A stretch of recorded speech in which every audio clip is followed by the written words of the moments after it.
Why can't you finish your art? There must be many reasons for it. There's motivation, time, effort, skill, your perception of how you draw. But why can't you do it? It's not like you want to disappoint a friend or follower or push back a commission because it's not done in time or simply not do a project you've been wanting to do.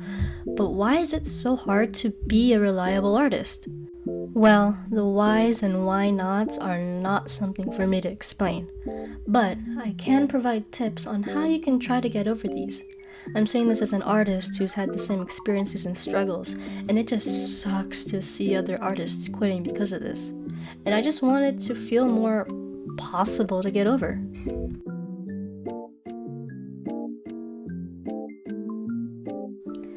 Here's my first advice. Do not take commissions if you don't know your own limits. Like seriously, I know the attractiveness of money. I know how much it feels closer to actually succeeding in your goal of being a full-time artist. But if you take a commission and fail to do what you promised, failed what you got paid for, then that just puts stress on you, puts pressure on you, puts all of these things that just bring you down and make you even more incapable of finishing that project you can't finish at all. And it doesn't suck for you, it also sucks for that person, for that buyer, because if they aren't getting something that they paid for, that they gave their money for, then why would they ever come back to you? Why would you have a returning customer? Why would this person recommend you into doing something again? It's like it doesn't benefit you at all to take an opportunity that you can't give. So instead of putting yourself in a corner you can't back away from, how about you take a step back and see if you can actually be reliable and responsible and consistent with your art? You can test this in multiple ways. It can be like posting daily or weekly. It could be like drawing for people, like how I do on my Patreon, where I do a bi-weekly and monthly raffle and I just draw for someone in my own circumstance.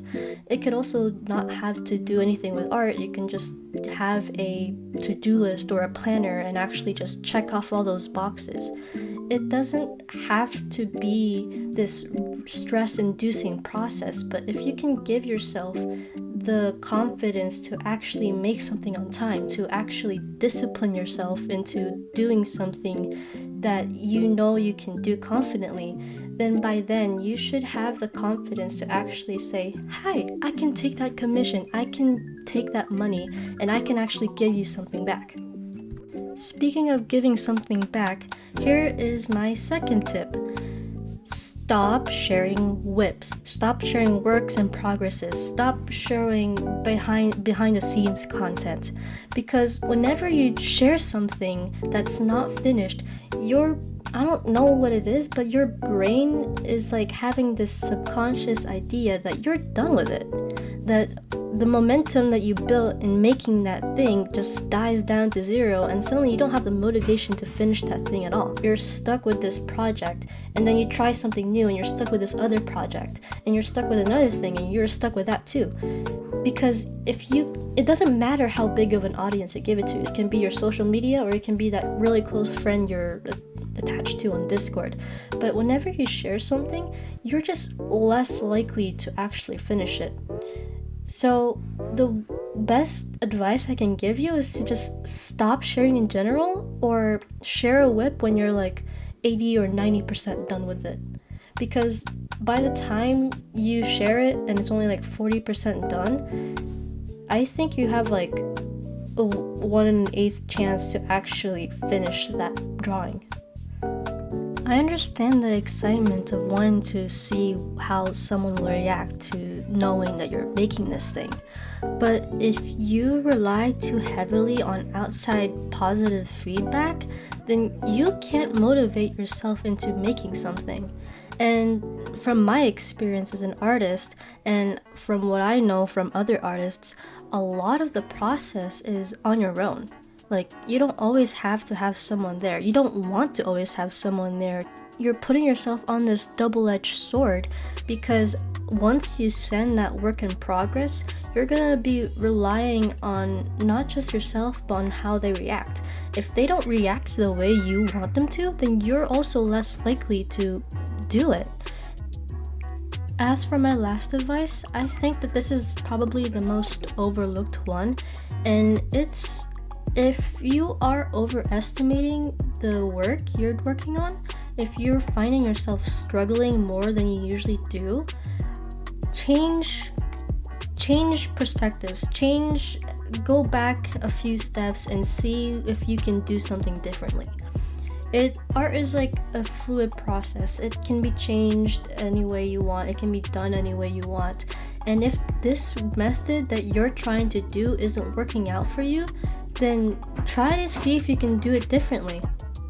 It feels like a waste of time, but sometimes I just drop projects altogether because it feels less daunting to work on something that feels more up to your style, up to your usual skill, rather than trying to push yourself into doing and then coming out with something that you're not happy with. And it's also a great skill to have, to recognize early on that something isn't connecting, that something is not feeling right about this drawing. And other people can totally say, oh, it looks great, it looks fine, I don't see what you're complaining about. But you have to trust your instincts when it comes to drawing, because that feeling is probably holding you back from finishing most of your projects altogether. And even after recognizing this problem and already doing all that stuff of sketching out or making an extra thumbnail to see if you can do something better or have to abandon this one, you don't have to start over. You can go back to that project, but at least you have a better idea that this is the best that you can come up with. At least you have this new awakened feeling of being like, oh, okay, maybe I do have a better chance with this. Maybe I'm not struggling as much as I would have if I'd done that other thing. But who said that you have to try to go move on to something new? It's an overused advice, but you can just straight up take a break. Like, coming back to something an hour or 2 hours or a day later, and it'll make you feel more refreshed. You have an idea of what felt wrong, you can see what is wrong, and you can actually have a fluid process if you just give yourself time to recollect your brain. But altogether, it's just a whole lot of bad habits or whatever mindset that is messing with you. But at least I hope that the advice I gave is something you can come back to, something you can think back to and actually use. And I'm not really the best teacher in the world. Actually, this is like my first time ever trying to do voiceovers, so I hope I actually helped.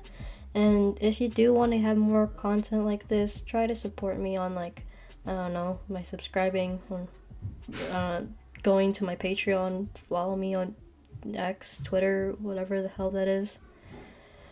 I don't know, my voice is tired. But thank you for watching if you made it here. Yeah, okay. Bye.